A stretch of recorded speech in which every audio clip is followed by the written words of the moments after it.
الحمد لله رب العالمين والصلاة والسلام على سيد المرسلين أما بعد فأعوذ بالله من الشيطان الرجيم بسم الله الرحمن الرحيم الصلاة والسلام عليك يا رسول الله وعلى آلك وأصحابك يا حبيب الله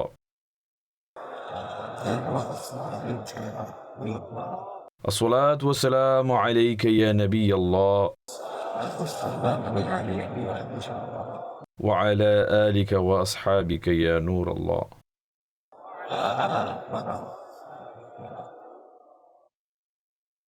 আল্লাহ তাআলা কোরআনে পাক অবতীর্ণ করেছেন এবং তার অবতরণের কারণ বর্ণনা করেছেন। হুদাল লিন্নাস, কোরআন হচ্ছে হিদায়াত সমস্ত মানুষের জন্য। ইরশাদ করেছেন, ইন্না হাযাল কুরআনা ইয়াহদি লিল্লাতী হিয়া আকওয়াম। নিশ্চয়ই এই কোরআন পথ প্রদর্শন করে সেই পথের যা সবচেয়ে অধিক সরল পথ, সবচেয়ে সঠিক, সবচেয়ে মজবুত এবং সবচেয়ে সরল পথ। কোরআনে মাজিদ আমাদের পথ প্রদর্শনের জন্য এসেছে, আমাদেরকে বলার জন্য এসেছে যে আল্লাহর কি পছন্দ এবং আল্লাহর কি অপছন্দ, কোন বস্তুগুলো আল্লাহর কাছে নিয়ে যায় এবং কোন বস্তু আল্লাহ থেকে দূরে নিয়ে যায়, এবং কোন ধরনের বান্দা আল্লাহর পছন্দ, কোন গুণের অধিকারী, কোন বৈশিষ্ট্যের অধিকারী আল্লাহর অপছন্দ। আল্লাহ তাআলা একটি সর্বোত্তম কিতাব অবতীর্ণ করেছেন। ইরশাদ করছেন, আল্লাহু নাযালা আহসানাল হাদিস। আল্লাহ তাআলা সেই কথা অবতীর্ণ করেছেন যা সবচেয়ে অধিক উত্তম।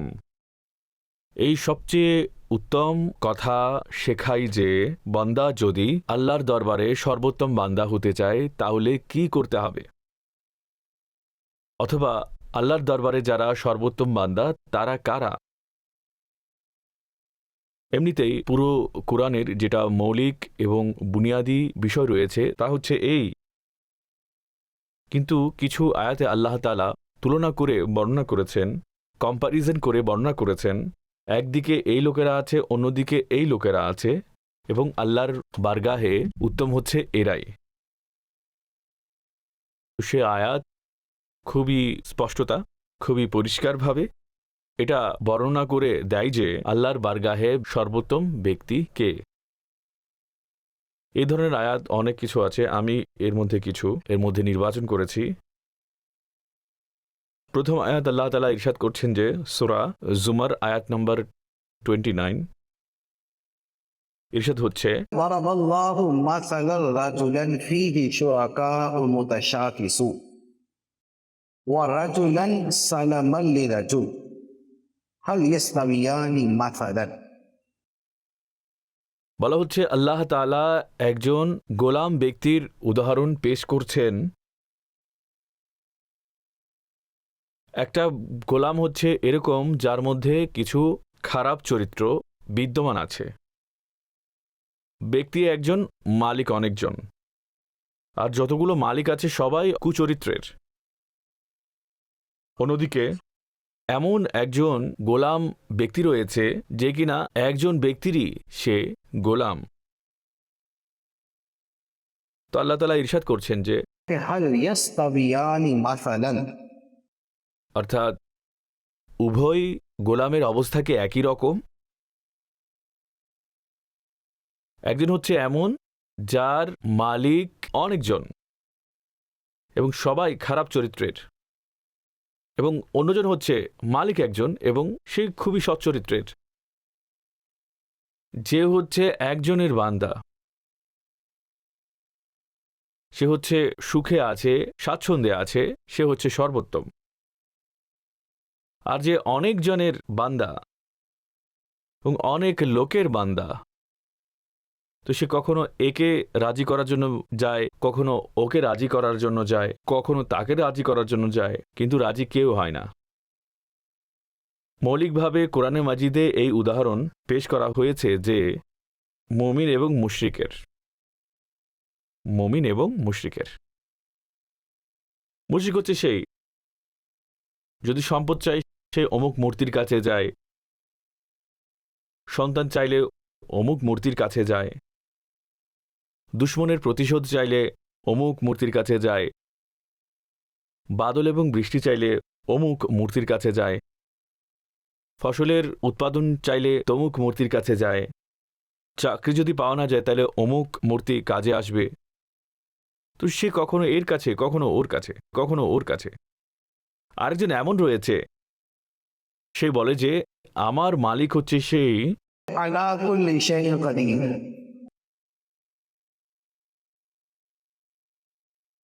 তিনি আলাদা আলাদা নন, তিনি একজনই মালিক, তিনি রাজিকও বটেন, তিনি খালিকও, তিনি রিস্ক প্রদানকারীও, তিনি বিপদ দূরকারীও, তিনি দোয়া শ্রবণকারীও বটেন, তিনি দয়া অনুগ্রহকারীও, তিনি বান্দার দেখভাল করেনও। তো মুমিন একজন খোদাকে মেনে সবার থেকে আলাদা হয়ে যায়, সবার থেকে মুক্ত হয়ে যায়।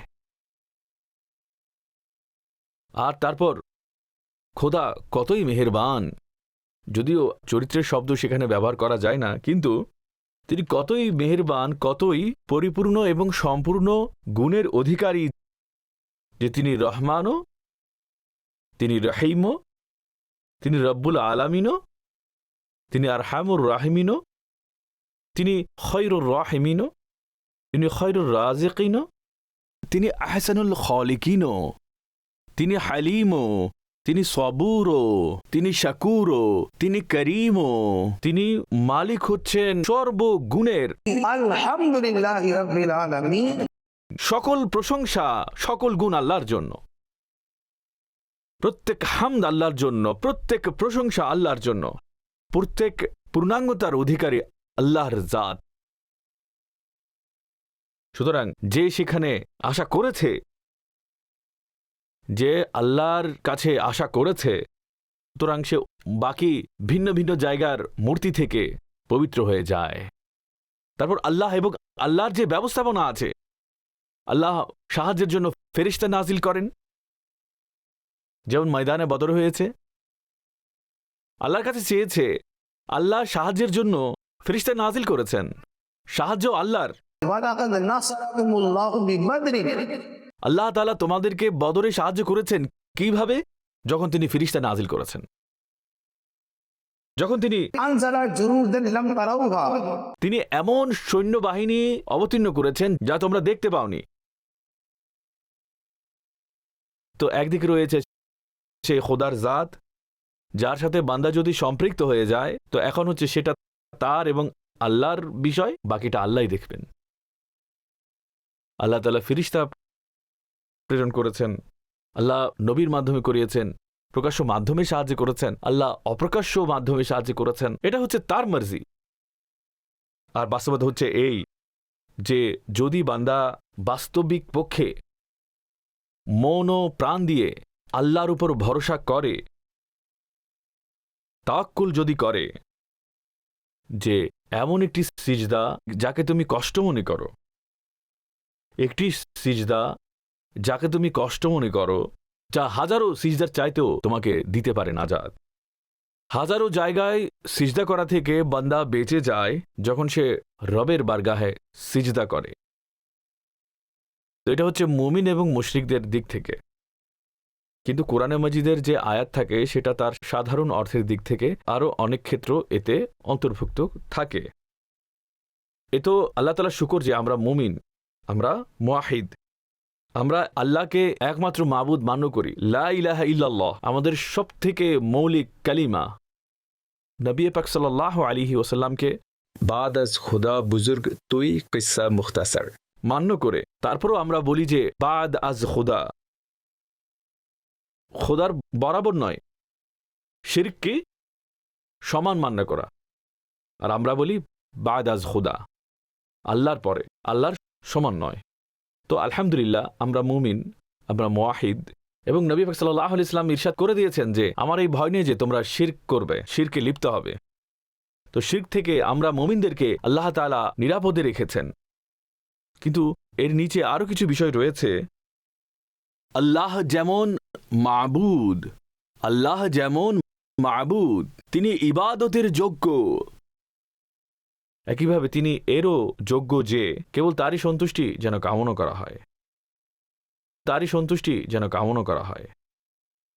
এটা আমরা করি না যে অমুক যেন রাজি হয়ে যায়, তমুক যেন রাজি হয়ে যায়, অমুক যেন রাজি হয়ে যায়। আপনি যদি দুনিয়ার 8 বিলিয়ন জনসংখ্যাকে ধরেন এবং 8 বিলিয়ন ব্যক্তির মধ্যে এমন একজন ব্যক্তি খুঁজে বের করুন যার উপর সারা দুনিয়া রাজি, হোক সে প্রেসিডেন্ট অথবা প্রধানমন্ত্রী অথবা সে কোনো পপুলার লিডার অথবা সে কোনো অলি বা সুফি, যে হোক, কোনো ব্যক্তি এমন নেই যার উপর সারা দুনিয়া সন্তুষ্ট। এজন্য দুনিয়াকে যদি আপনি রাজি করতে যান, সারা জীবন চেষ্টা করেন, করতে থাকেন, সারা দুনিয়া রাজি হবে না। কিন্তু যদি একজনকেই আপনার রাজি করার চেষ্টা করেন, যদি একজনকেই রাজি করার চেষ্টা করেন, তো সেই রাজি অন্য কেউ রাজি হোক বা না হোক, এটা বলা হয়ে থাকে না যে আল্লাহ রাজি তো সব রাজি। যদি সবাই যদি রাজি হয়ে থাকে, কিন্তু বিষয় হচ্ছে এই যে আল্লাহ যদি রাজি হয় তো এতটুকু যথেষ্ট।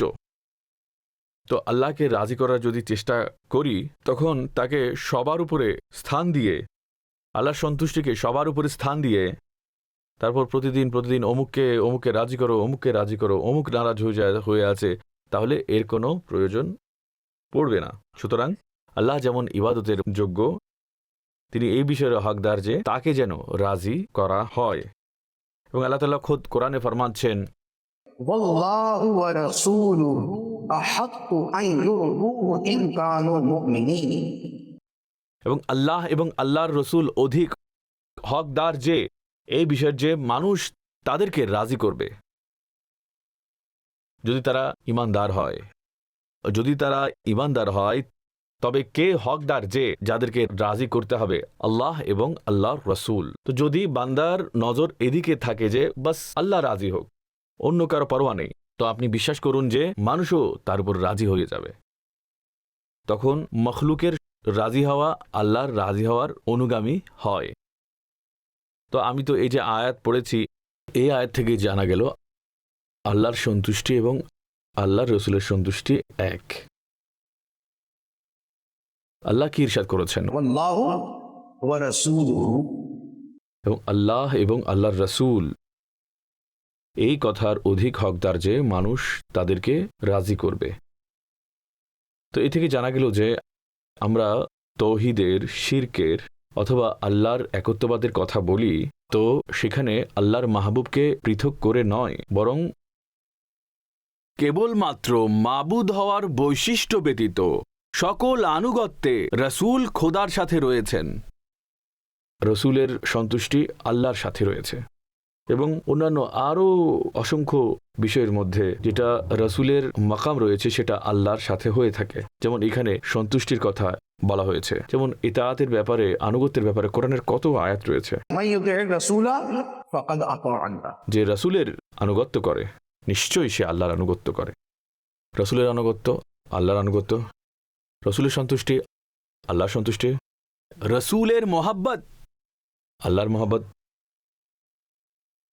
সুতরাং এই যে বিষয়টি রয়েছে, এই যে একের বান্দা হতে হবে, অনেকের বান্দা হওয়া যাবে না। এক হচ্ছে তিনি যিনি তাড়াতাড়ি রাজি হয়ে যান, এক হচ্ছে তিনি যিনি তাড়াতাড়ি রাজি হয়ে যান।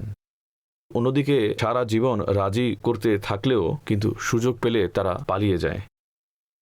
আপনি যদি কাউকে বলেন এটা করে দেখাও, আরেকজন বলবে যে আমি তো তোমার জন্য এই কাজটা করেছি। তো এখানে হচ্ছে সারা জীবন চেষ্টা করে কিন্তু তারা রাজি হয় না, নারাজ হয়ে যায়। আর রব্বি করিম হচ্ছেন তিনি যদি চান কেবল একটা সিজদার মধ্যে বান্দার উপর রাজি হয়ে যান, তো এটা তারই হক হচ্ছে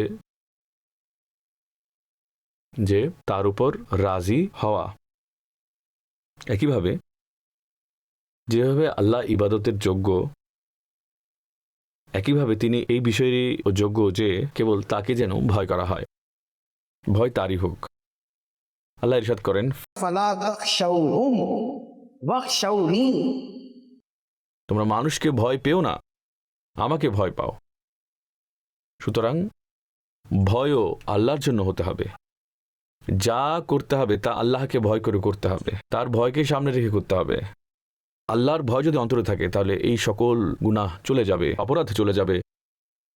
অপরাধ এই জন্য করবো না যে আইন আমাকে ধরবে, অপরাধ এই জন্য করবো না যে কেউ দেখে ফেলবে, অপরাধ এই জন্য করবো না যে মানুষের চোখে আমার সম্মান কমে যাবে, না, তা হবে না। অপরাধ এই জন্য করবো না যে তার বারগাহে যেন আমার সম্মান কমে না যায়, তিনি যেন নারাজ না হয়ে যান।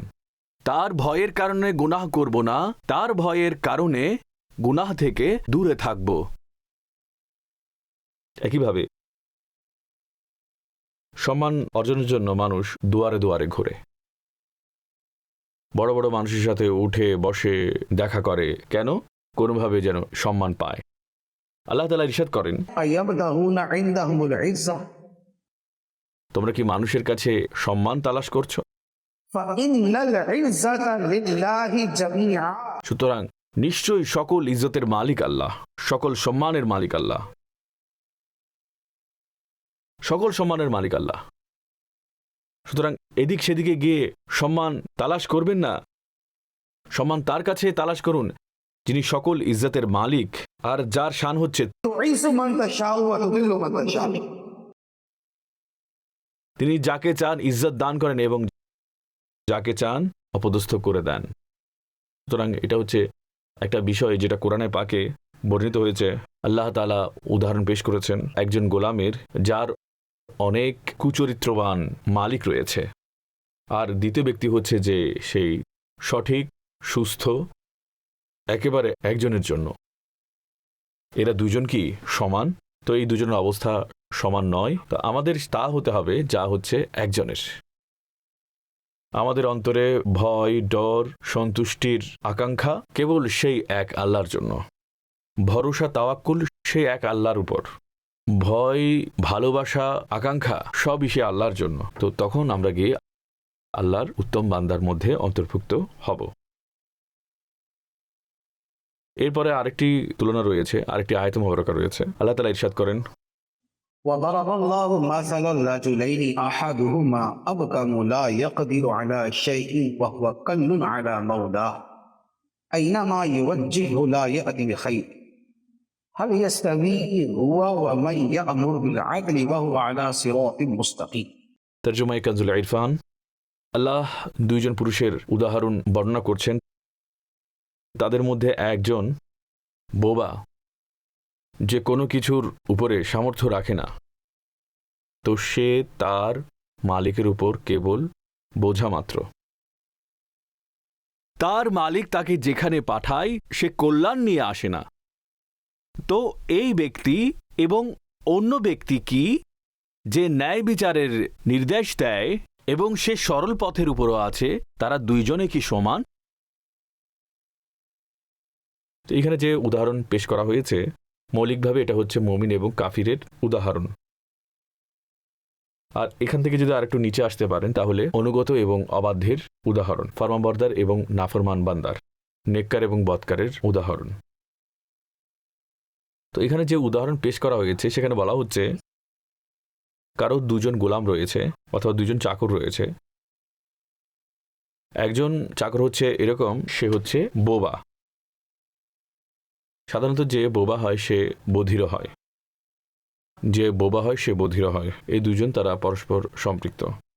তো এখন এই প্রথম কথা কি, সে তো মালিকের কথা শোনেই না, যে বয়রা সে তো শুনবে না, তো যে শুনবে না সে করবেও না।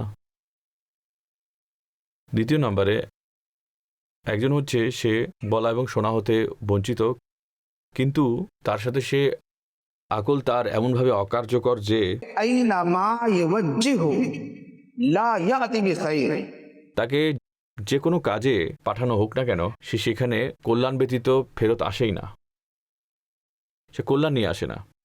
তাকে প্রেরণ করা হয় এক কাজে, সে নিয়ে আসে অন্য কিছু। তাকে পাঠানো হয় এক কাজে, সে নিয়ে আসে অন্য কিছু। অর্থাৎ তাকে যেটা বলা হয় সে করে না। তো এখানে কি হলো, وهو كل على مولاه তো সে হচ্ছে তার মালিকের উপর একটা বোঝা মাত্র, মালিকের উপর একটা বোঝা মাত্র, তা ব্যতীত অন্য কিছু নয়। অন্যদিকে দ্বিতীয় ব্যক্তি হচ্ছে সেই, তাকে যা বলা হয় তা সে করে, যে পথে পাঠানো হয় সে পথেই চলে, যে কাজের জন্য বলা হয় তা পরিপূর্ণ করে। তো আল্লাহ বলেন যে তারা দুইজনে কি সমান? এ দুজন সমান নয়।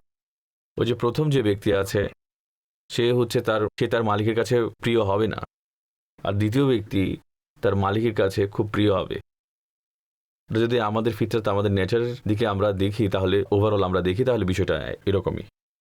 এখন একজন ব্যক্তি হচ্ছে এরকম যে আল্লাহর নিয়ামত সবগুলোই সে খায়, কিন্তু সে কোনো কথা মানে না। আল্লাহ তো নিয়ামত দিয়েছেন, জীবন দিয়েছেন, এবং বাকি তাছাড়া শরীরের মধ্যে যে সুস্থতা তা দান করেছেন, সবগুলো, একেবারে সবগুলো দিয়েছেন, অথবা অধিকাংশ বেশিরভাগ দিয়েছেন, কিন্তু তার আনুগত্য হচ্ছে জিরো। কিন্তু অন্যদিকে আল্লাহর নিয়ামত খায় এবং শুকরও আদায় করে, বিপদ এলে সবর করে। আল্লাহ বলেন যে সারা দুনিয়ার কাজ ছেড়ে 5 ওয়াক্ত আমার বারগাহে আসতে হবে, সে তাড়াতাড়ি চলে আসে 5 বারই আসে। ভালো সুন্দর পোশাক পরিধানকারীদেরকে বলা হয় 2টি চাদর পরিধান করো এবং বের হয়ে যাও, হজ করে এসো। ধাক্কা খেতে হবে, ঠোকর খেতে হবে, কারো ধাক্কা লাগবে, ঠোকর লাগবে, কারো কনুই লাগবে, কারো ধাক্কা লাগবে, কিন্তু যদি করতে হয় সে বলে ঠিক আছে মালিক, আপনার যা হুকুম।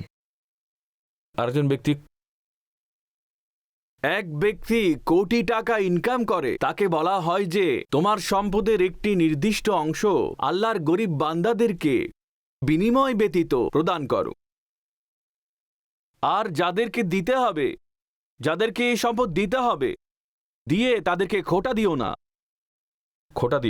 দিয়ে খোটা দিও না। নাম্বার 1। নাম্বার 2, দিয়ে কথা বলা যাবে না যে শুকরিয়া তো আদায় করো।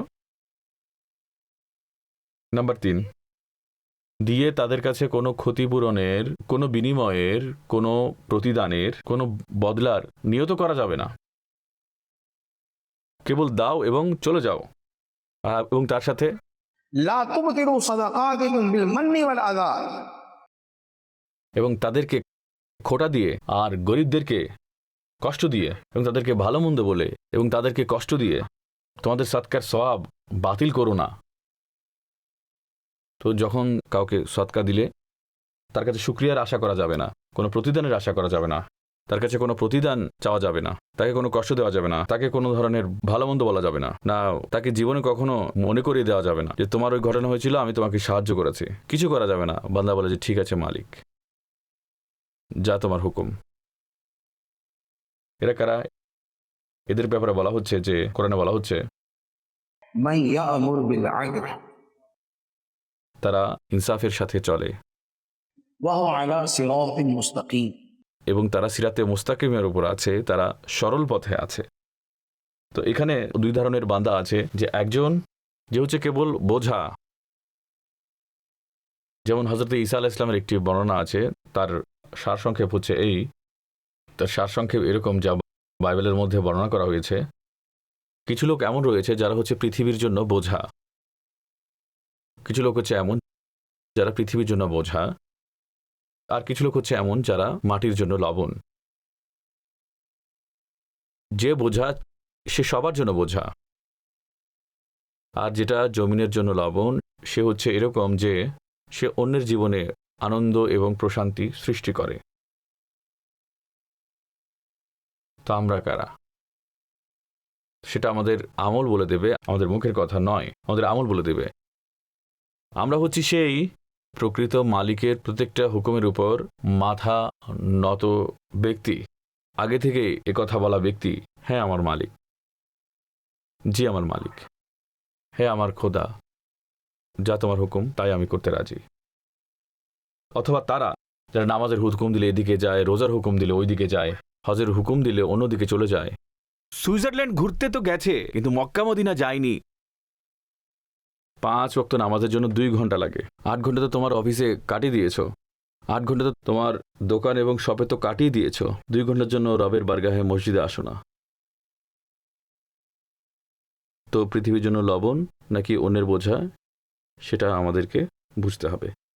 অন্য একটি উদাহরণ বর্ণনা করা হয়েছে, যে আরেকটি তৃতীয় কম্প্যারিজন, তুলনা কোরআনে মাজিদে বর্ণনা করা হয়েছে, যে আল্লাহ তাআলা ইরশাদ করেন যে وما يستوي الأعمى والبصير ولا الظلمات ولا النور ولا الظل ولا الحرور وما يستوي الأحياء ولا الأموات কানজুল ঈমানের অনুবাদ বলা হচ্ছে অন্ধ এবং দৃষ্টিবান ব্যক্তি সমান নয়, অন্ধ এবং দেখার সক্ষমতা থাকা ব্যক্তি সমান নয়, এবং অন্ধকার এবং আলো দুটো পরস্পর সমান নয়। সুতরাং ছায়া ও রৌদ্র পরস্পর সমান নয় এবং জীবিত ও মৃত সমান নয়। চারটি বিষয়, একদিকে অন্ধকার রয়েছে আর একদিকে আলো, একদিকে ছায়া রয়েছে অন্যদিকে রৌদ্র, একদিকে রয়েছে জীবিত অন্যদিকে রয়েছে মৃত, একদিকে রয়েছে অন্ধ অন্যদিকে রয়েছে দৃষ্টি সম্পন্ন। দেখুন তাহলে তো আল্লাহ বলছেন যে এই চারজন সমান নয়। এই সাদৃশ্য আল্লাহ তাআলা বর্ণনা করেছেন। এই সাদৃশ্য একটি উদাহরণ আল্লাহ তাআলা বর্ণনা করেছেন, অন্ধকে এবং দৃষ্টি সম্পন্নকে। যে আল্লাহর একত্ববাদ দেখা থেকে বঞ্চিত হলো সে অন্ধ, যে আল্লাহর বন্ধুদের শান দেখা থেকে বঞ্চিত সে হচ্ছে অন্ধ, যে আল্লাহর প্রিয় বান্দার শ্রেষ্ঠত্ব দেখা থেকে বঞ্চিত সে হচ্ছে অন্ধ, আর যে দেখছে, দেখার যোগ্যতা আছে সে হচ্ছে দৃষ্টিবান, সে হচ্ছে দৃষ্টিসম্পন্ন। দেখছে, সে হচ্ছে দৃষ্টিবান। যেমন শরীরের চোখ আছে তেমনভাবে মনেরও একটা চোখ আছে। যেভাবে জাহিরের চোখ রয়েছে তেমনিভাবে বাতিনের একটি চোখ রয়েছে।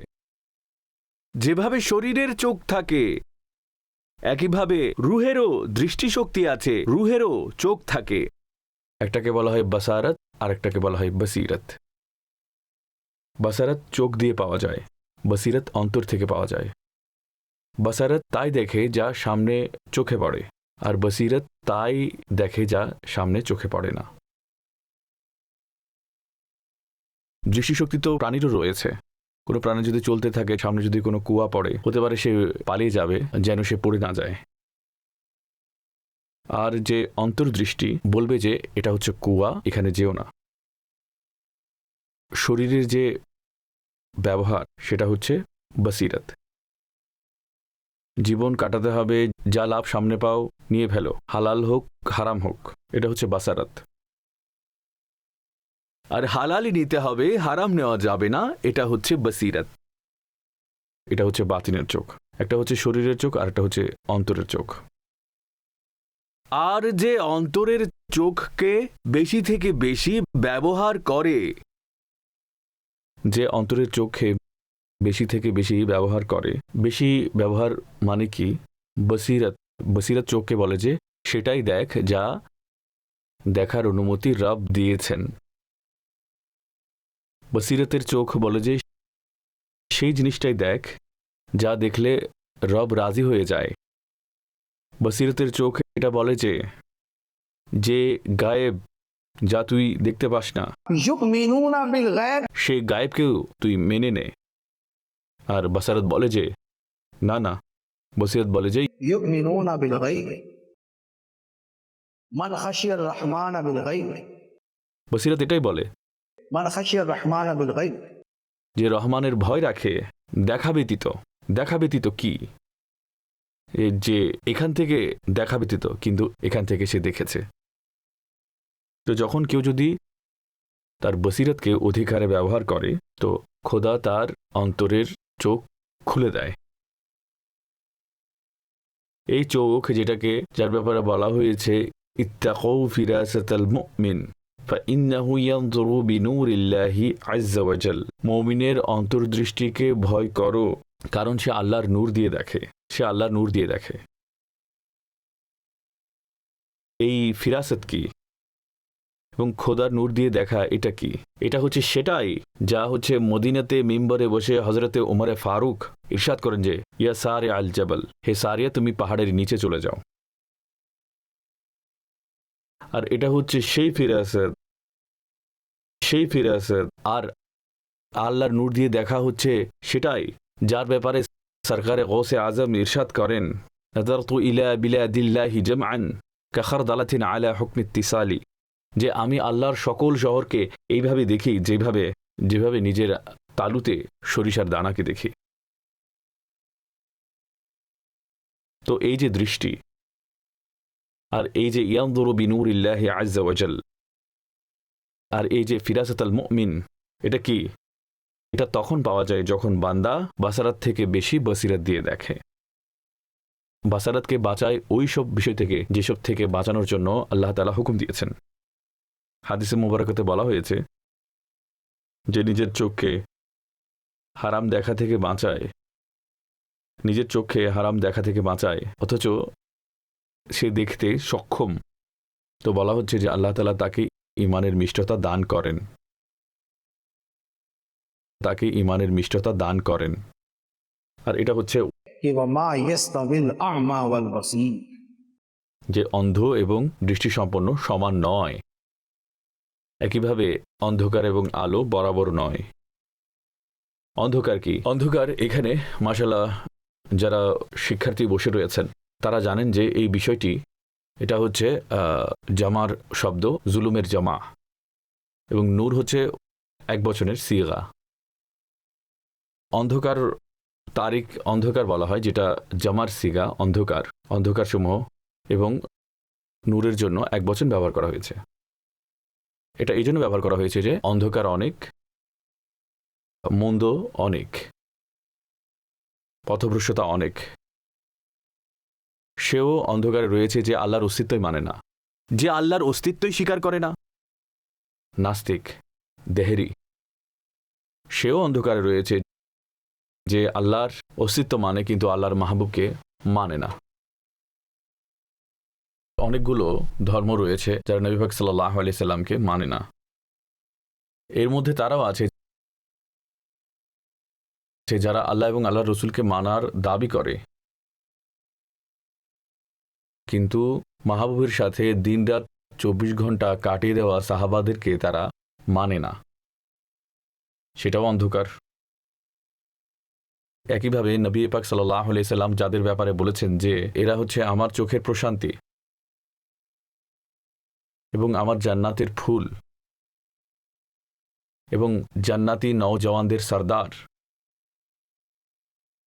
আর আমার জন্য এমন যেমন মুসার জন্য হারুন, এবং জান্নাতি নারীদের সরদার। তো যাদেরকে নবী পাক সাল্লাল্লাহু আলাইহি সাল্লাম ভালোবেসে থাকেন তাদেরকে যদি ভালোবাসা না করা হয় সেটাও অন্ধকার। একইভাবে আল্লাহ তাআলা ইরশাদ করেন, অধিকারে যারা নফল পড়ে আমি তাদেরকে আমার মাহবুব বানিয়ে নেই।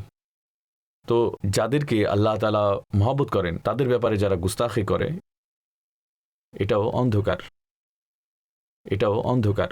নূর একটাই, কিন্তু নূর হচ্ছে একটাই।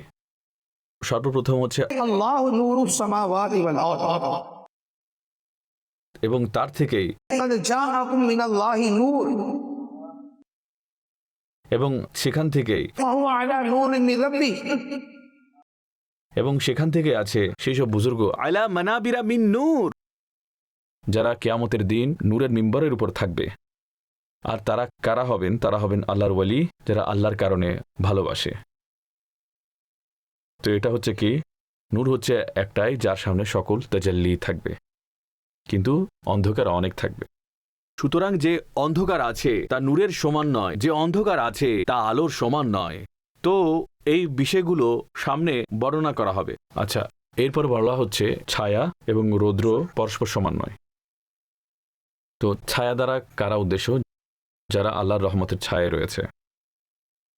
আর এই যে রৌদ্রে কারা আছে? যারা আল্লাহর রহমতের ছায়া থেকে বঞ্চিত।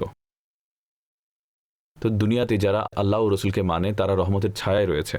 তো আর যে মানে না সে তীব্র রোদে রয়েছে, যে তীব্র রোদ তার আকীদা জ্বালিয়ে দিয়েছে, ছাই করে দিয়েছে, তার অন্তরের আলোকে ধ্বংস করে দিয়েছে। ছাই ছাড়া আর কিছু বাকি নেই। আর সে এই পরিণতিও দেখবে যে কিয়ামতের ময়দানে কিছু ছায়ার তলে থাকবে, কিছু রৌদ্রে থাকবে। ছায়াতে কারা থাকবে? মান্যকারী, ফরমাবরদার, আনুগত্যকারী, মুত্তাবে আইন। আরশের ছায়ায় তারা থাকবে যারা গুনার দাওয়াত পেয়েছিল, আর সে গুনাহ করতে সক্ষম ছিল, রবের ভয়ে সে থেমে গেল। আল্লাহর আরশের ছায়ায় তারাই থাকবে যাদের কলবহু মুআল্লাকুন ফিল মসজিদ, যাদের অন্তর মসজিদে লেগে থাকে। কখন আজান হবে আমরা মসজিদে যাব, কখন সকাল হবে আমরা মসজিদে যাব, কখন ফজর হবে আমি মসজিদে যাব, কখন ঈশা হবে আমরা মসজিদে যাব। মসজিদের সাথে সম্পৃক্ত থাকে, তারা আরশের ছায়াতলে থাকবে। আর যতগুলো জালিম আছে, যতগুলো ফাজির আছে, যতগুলো ফাসিক আছে, আর যতগুলো বেয়াদব আছে, আর যতজন খোদা ও রসুল থেকে দূরে আছে, যতজন আখিরাতকে ভুলে দুনিয়া নিয়ে লিপ্ত আছে, তারা রৌদ্রে দাঁড়িয়ে থাকবে। সুতরাং রৌদ্র এবং ছায়া সমান নয়। যা ছায়া দরকার তো সে যেন ছায়া পাওয়ার আমল করে, নয়তো রৌদ্রে দাঁড়িয়ে থাকতে হবে। তো এখানে এটা হচ্ছে রৌদ্র এবং ছায়া সমান নয়। ছায়া কিরকম হবে? আল্লাহ বলছেন যে লম্বা লম্বা ছায়া হবে وماء مسكوب এবং প্রবাহিত নদী থাকবে, وفاكهة كثيرة অগণিত ফল থাকবে, যা থেকে তাকে মানা করা হবে না এবং তা কখনো শেষ হবে না। এবার বলা হচ্ছে في سدر مخضود وطلح منضود وظل ممدود। তো এটা কি? এটা হচ্ছে জিল। তো এই যে জান্নাতেই লম্বা ছায়া তাদের জন্য থাকবে যারা দুনিয়াতে আনুগত্যের ছায়ায় থাকে। সুতরাং ওখানকার ছায়া এখান থেকেই পাওয়া যাবে, ওখানকার ছায়া এখান থেকেই পাওয়া যাবে। আরাফার ময়দানে হতে পারে যে ছাতা পাওয়া যাচ্ছে না, মক্কা থেকে কিনে নিয়ে যাওয়া হয়, মক্কা থেকে কিনে নিয়ে যাওয়া হয়। হতে পারে সেখানে পাওয়া যাবে না, কিন্তু সেখানে যদি পাওয়া যদি নাও যায়, কিয়ামতের দিনে যে ছাতা থাকবে, অর্থাৎ সেখানে যে ছায়া থাকবে সেটা এখানকার ছায়া। কারণ সেখানে কোনো সওদা নেই, সেখানে কোনো বার্গেনিং নেই। যা এখান থেকে সাথে নিয়ে গেছেন সেটা সেখানে ব্যবহার করবেন। হাউজে কাউসারও এখান থেকে নিয়ে যেতে হবে। অর্থাৎ এটার কারণ, এটার মাধ্যম নেক আমল। তো হাউজে কাউসারের পেয়ালা কে পাবে? যে দরুদ পাঠ করে, যে নবী পাক সাল্লাল্লাহু আলাইহি সাল্লামকে বেশি করে মহব্বত করে, সে পেয়ালা সে পাবে। তো বলা হচ্ছে ছায়া এবং রৌদ্র কড়া রৌদ্রের সমান নয়, এবং জীবিত এবং মৃত বরাবর নয়। জীবিত দ্বারা উদ্দেশ্য কি? মুমিনিন, এবং মৃত দ্বারা উদ্দেশ্য হচ্ছে কাফির, কুফার। এবং জীবিত দ্বারা উদ্দেশ্য উলামা, এবং মুর্দা দ্বারা উদ্দেশ্য জাহিল লোকেরা। এটা তাফসীরের মধ্যে লেখা হয়েছে। এখন আরেকটি বিষয় বর্ণনা করছি, সর্বশেষ বিষয়টি এর সাথে সম্পৃক্ত। এই আয়াতটি বলে ফেলছি। আল্লাহ তাআলা ইরশাদ করছেন, قل هل يستوي الذين يعلمون والذين لا يعلمون। হে হাবিব, আপনি বলুন যে জ্ঞানী ব্যক্তি এবং অজ্ঞ ব্যক্তি তারা কি সমান? অর্থাৎ জ্ঞানী ব্যক্তি এবং অজ্ঞ ব্যক্তি তারা কি সমান? তো উত্তর খুবই স্পষ্ট, বরাবর নয়। যে তা বরাবর নয়। ইলমওয়ালা এবং বে ইলমের মধ্যে কতটুকু পার্থক্য? মাশাআল্লাহ, এখানে এমনিতেই জামিয়াতুল মদিনা রয়েছে। তো এখানে ওলামা তৈরি হয়, ওলামা সৃষ্টি হয়। এখানে তালবায়ে কেরাম থাকেন, ওলামায়ে কেরাম থাকেন, তারা ইলম হাসিল করেন। অনেক অসংখ্য ওলামা তৈরি হয়েছেন এবং তৈরি হচ্ছে। এই জায়গাটায় মাশাআল্লাহ ইলমে দিনের একটি মহান মার্কাজ এবং কেন্দ্রভূমি, এবং এই সিলসিলা জারিও আছে, ইলমের সিলসিলা জারি আছে। আলিম এবং গায়রে আলিম, জ্ঞানী ও মূর্খ, পার্থক্য এতটুকু যে আবু দাউদ শরীফের হাদিস, হযরত আবু দাউদ রাদিয়াল্লাহু তাআলা আনহু বর্ণনা করেন, নবী পাক সাল্লাল্লাহু আলাইহি ওয়াসাল্লাম বলেছেন, আলিমের ফজিলত ইবাদতকারীর উপর এমন যেমন 14 তারিখের চাঁদের ফজিলত সকল তারকার উপরে। এই কম্প্যারিজন, এই তুলনাকার আলিম এবং আবিদের মধ্যে। আর যদি আলিমের তুলনায় সে হয় যে আবিদও নয়, আলিমও নয়, আলিম ও গায়রে আলিমের বিষয়টা একটি, কিন্তু এখানে তো আবিদের বিষয়টাও রয়েছে। যে ওয়াজিব পড়ে, নফল পড়ে, তেলাওয়াত করে, সে অনেক বেশি তাসবিহ পাঠ করে। যদি তার তুলনায় আলিমের ফজিলত এতটুকু হয়, আর যে আবিদও নয়, তার ফজিলত কেমন হবে? পরবর্তী হাদিস দেখুন, তিরমিজি শরীফের হাদিস, নবী পাক সাল্লাল্লাহু আলাইহি সাল্লাম ইরশাদ করেছেন আলিমের ফজিলত তাও ইবাদত গুজারের তুলনায় বলা হচ্ছে আলিমের ফজিলত ইবাদত গুজারের উপরে এমন যেমন আমার ফজিলত তোমাদের নিম্ন ব্যক্তির উপর প্রথমে বলা হয়েছে 14 তারিখের চাঁদ থেকেও বেশি। নবী পাক সাল্লাল্লাহু আলাইহি সাল্লাম নিজের ব্যাপারে বলছেন যে كفضلي على أدناكم যেমন আমার ফজিলত তোমাদের মধ্যে নিম্নতম ব্যক্তির তুলনায়। আরেকটি শুনুন, শুআবুল ঈমানের হাদিস হযরত জাবির বিন আব্দুল্লাহ রাদিয়াল্লাহু তাআলা আনহু বর্ণনা করেন আকা করিম সাল্লাল্লাহু আলাইহি সাল্লাম ইরশাদ করেছেন কিয়ামতের দিন আলিম এবং ইবাদত গুজারকে উপস্থিত করা হবে। ইবাদত গুজারকে বলা হবে তুমি জান্নাতে যাও, ইবাদত গুজারকে বলা হবে তুমি জান্নাতে যাও, আর আলিমকে বলা হবে অপেক্ষা করুন, আলিমকে বলা হবে অপেক্ষা করুন এবং কিছু মানুষের শাফাত করুন। আবিদকে বলা হবে চলে যাও, আলিমকে বলা হবে অপেক্ষা করো, মানুষের শাফাত করো, কারণ আপনি তাদের চরিত্রকে সুন্দর করেছিলেন। সুতরাং তাদের শাফাত করো এবং তাদের সবাইকে জান্নাতে নিয়ে যাও। তো কত হাজার লোককে তিনি সুন্দর করেছেন, তাদের সকলকে নিয়ে তিনি জান্নাতে যাবেন। যারা লাখো মানুষকে সজ্জিত করেছেন, লাখো মানুষকে নিয়ে যাবেন। আমাদের পীর মুর্শিদ এমন কতজনকে সাজিয়েছেন, কতজনকে। তো এটা হচ্ছে هل يستوي الذين يعلمون والذين لا يعلمون সুতরাং জ্ঞানবান এবং অজ্ঞ ব্যক্তি কি সমান? না, জ্ঞানবান ব্যক্তির মর্যাদা আল্লাহ তাআলা সুউচ্চ করেছেন। জ্ঞানের ব্যাপারে আরও দুটি বিষয় আমি শেষে বর্ণনা করব। প্রথম বিষয় হচ্ছে এই যে দ্বীনের ইলমের একটা অংশ এমন রয়েছে যা শেখা প্রত্যেক মুসলমানের উপর ফরজ। একটা বিখ্যাত হাদিস আপনারা শুনেছেন, طلب العلم فريضة على كل مسلم ومسلمة ইলম অর্জন করা, অন্বেষণ করা প্রত্যেক মুসলমান নারী ও পুরুষের উপর ফরজ। আরেকটি অংশ হচ্ছে যেটা তার থেকে উঁচু, আর তা হচ্ছে আলিমে দ্বীনের উপর। আপনি নিজে হন অথবা আপনার বাচ্চাদেরকে আলিম বানান, আপনার ঘরের নারীদেরকে আলিম বানান। আলহামদুলিল্লাহ এই দিকেও দাওয়াত ইসলামী প্রতি কদমে কদমে মাদ্রাসা খুলেছে, অনলাইনও মজুদ আছে, ফিজিক্যালি মজুদ আছে।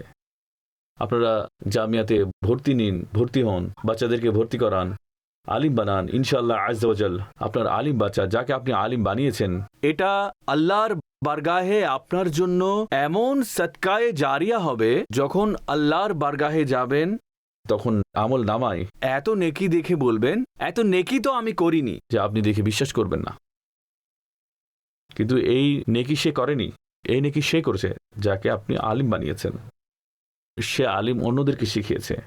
তো সুতরাং অবশ্যই চেষ্টা করুন আপনাদের ঘরের কোনো একজন ব্যক্তিকে অথবা খোদ নিজেই জামিয়াতুল মদিনায় ভর্তি করুন, আলিম হন এবং যতগুলো ফজিলত রয়েছে 14 তারিখের চাঁদের ন্যায় ওনার ফজিলত তারকারাজির উপর, সেই ফজিলত হাসিল করুন। আল্লাহ তাবারক ওয়া তাআলা আমাদেরকে আমল করার তৌফিক দান করুন। আমিন বিজাহিন নবিল আমিন সাল্লাল্লাহু আলাইহি ওয়াসাল্লাম।